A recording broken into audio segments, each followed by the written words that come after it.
India's nuclear arsenal are now more than Pakistan's. But does it mean the change of intent in Pakistan? Are we heading towards a new arms race? And will the smart treaty with no successor lead in escalation in terms of arms?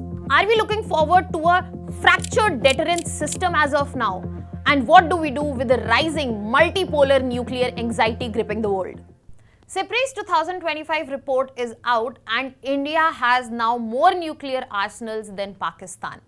But this restrained, slow increase in the nuclear warhead is the mark of the fact that the regional provocations exist, and this report also highlights the changing nature of deterrence versus arm race that it is becoming. Hello everyone, welcome to Vajiram and Ravi's Simplified. My name is Shubhangi Singh and today we are going to understand this particular report, CIPRI 2025 in detail.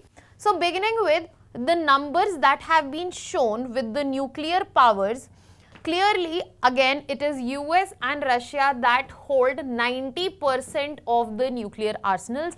And as we can see for India that the number is at present 180, which has increased from 172 from the last report that came out. But Pakistan number remains stable at 170. It might seem like that India is winning in terms of numbers, but the numbers of Pakistan are not far behind and they have been more unpredictable in the times. So let us understand all the dimensions related with this particular report, starting with the arsenal expansion which has been seen for India. The warhead count in terms of nuclear weapons has changed from 172 to 180 in the last 1 year. That it suggests, that clearly suggests that there has been a calibrated deterrence amidst the regional tensions that exist, especially in South Asia. Now this gradual increase that we have seen, it is probably two major reasons we can underline here, has been a tactical response especially to Pakistan, and then also to manage the strategic expansion that we are seeing from China. Now this arsenal expansion basically is to address both of these concerns and restrain them from further moving ahead in the very given direction that we are talking about. Apart from that, we also see technological modernization, for example, development of canistered missiles, which will enable swift as well as survivable nuclear response in a crisis situation. It also enables and strengthens if there is a second strike capability that becomes crucial, is going to be maintained by such modernization efforts that are being taken place. Again, this modernization and expansion is to respond against the regional issues, regional tensions that we keep seeing along the borders, be it from Pakistan or China. And this clearly implies, especially for Pakistan, that it is a counter to Pakistan tactical regular nuclear threats that we receive, and that we are intensifying our numbers, we are expanding it. But this also clearly highlights the fact that in terms of arms race, this is also intensifying in our subcontinent. So if we are increasing the number, China is also increasing the number. We'll go back to the table and see the number, especially in terms of China, where China is expanding at 100 warheads annually, and the present number for China stands around 600 warheads, where you will find that the deployed warheads are already 24, where at present for India, we do not have any deployed warheads. So it does not stand as an implication only for Pakistan, but it is an implication for China and all the countries in the subcontinent itself. Now we also have to understand here in that Pakistan will also take this expansion in terms of a threat that it experiences all the time from us, and it also might result in risk of escalation. Now, if we see the numbers associated with Pakistan, we will find that the numbers are stable for quite a while now. But what is not stable is the intent they hold. What is not stable is the intent they hold.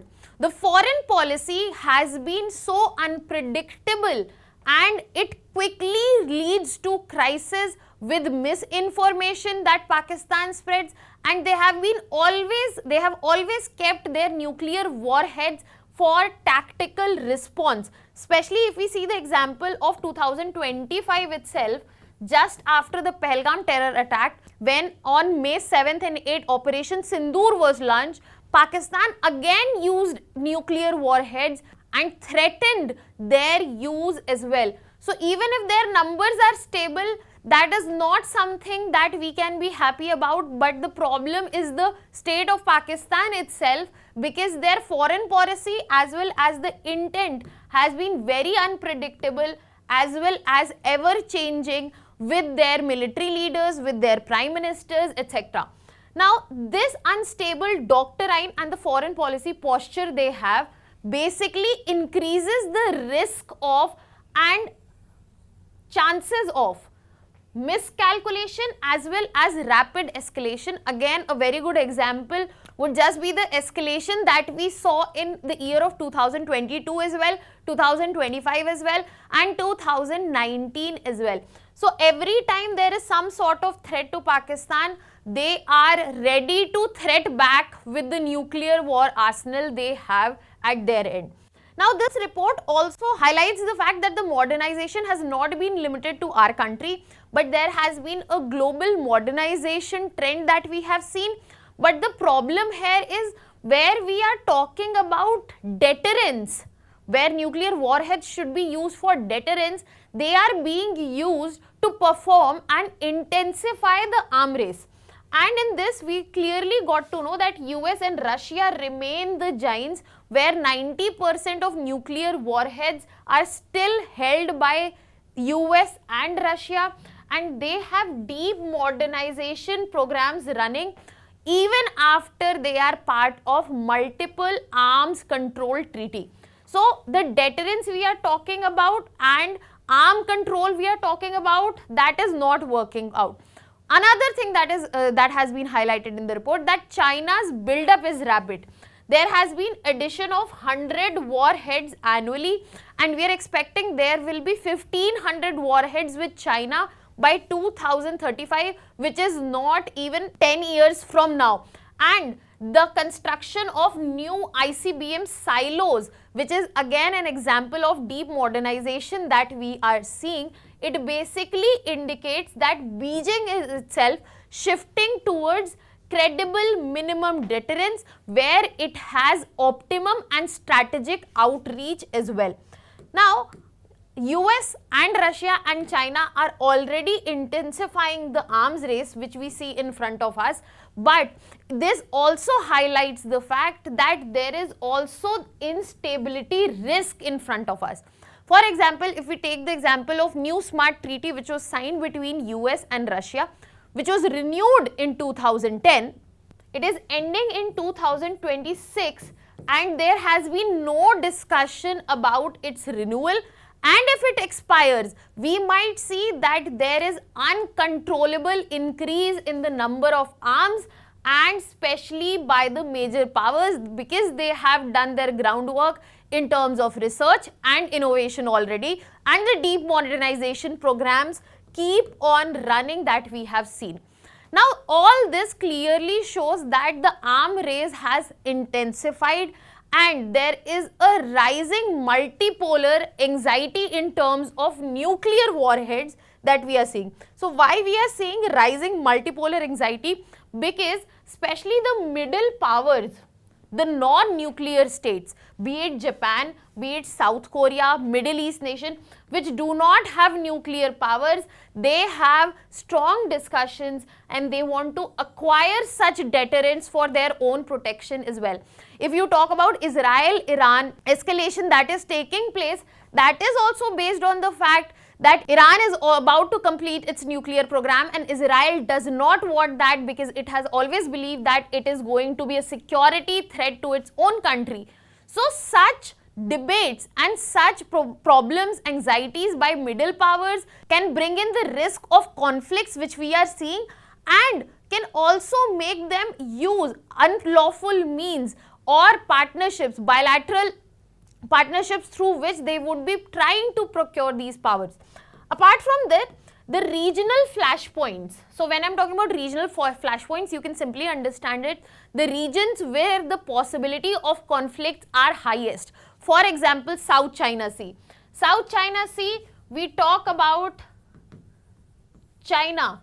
China is the one which asserts its sovereignty over this area, and there are multiple countries including Vietnam which are against it because it also falls in their exclusive economic zone. Apart from that, if we talk about Korean Peninsula, South Korea, North Korea, Indo-Pak region, Indo-China region and the Eastern Europe, all these are regions where we can see there will be conflicts, and they can become the places where nuclear warheads can be used. There is a probability they might be used. For example, if we see that India supported Vietnam's right to its exclusive economic zone by signing a memorandum of understanding for exploration in Vietnam's exclusive economic zone. Now, this is against China, and China can threat because they have nuclear war capability. Now they can threat, and it will bring in a response from China, which can again lead to escalation that we have seen in recent times, be it Galwan Valley, be it the escalation we saw in 2025 itself. All such escalations are possible, and just by having the capability, deterrence at our end, it pushes for more and more. So all this becomes important for us to understand that these arms race, especially among the weakened norms, when we do not have strengthened regulations and strengthened control mechanisms, become very difficult to control. Especially, for example, if we talk about non-proliferation treaty, which is effectiveness is coming to question. Iran is already threatening to withdraw from NPT and openly coming out with its nuclear program. It clearly erodes the trust in terms of international arms control that we are talking about, and the bodies that are working for this very purpose.